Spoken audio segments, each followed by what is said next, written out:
Bonjour Adèle, bonjour à tous. Sans la raison, nous ne sommes que folie. Oui, c'est un texte de Cicéron et c'est paru aux très jolies éditions Alia. Salut François.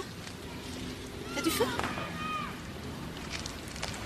Ouais, Ça a l'air d'aller toi. ouais, ça va, ouais.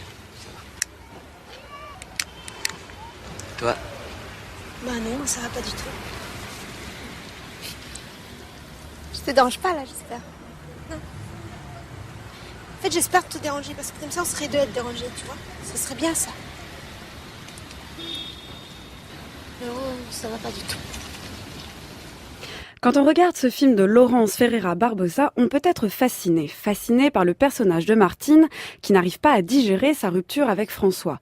Fasciné parce qu'elle ne s'en cache pas, parce qu'elle va très mal et le dit, et espère d'ailleurs déranger en le disant. Face au personnage dérangé de Martine, nous sommes donc tout aussi dérangés.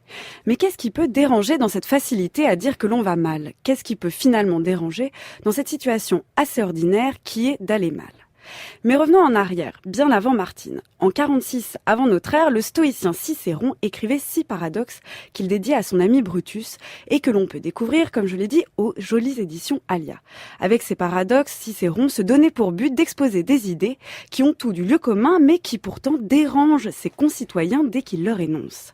Ainsi, et de la même manière que le film qu'on a entendu montre une situation tout à fait ordinaire mais dérangeante, de la même manière que son titre, Les gens normaux n'ont rien d'exceptionnel, n'énonce rien qu'une vérité, Cicéron veut lui aussi faire la lumière sur ce qui devrait être admis. Comme par exemple dire qu'il en va des fautes comme des bonnes actions, les deux sont bien égales, comme par exemple aussi dire que la beauté morale est le seul bien valable, ou encore comme affirmer que sans la raison, nous ne sommes que folie. De la folie de Martine donc à la sagesse de Cicéron et inversement, voilà la leçon de ces paradoxes, et peut-être du paradoxe même, et c'est le philosophe stoïcien qui le dit, se moque de moi qui veut, à mon sens, l'authentique raison aura pourtant plus de valeur que l'opinion de la multitude.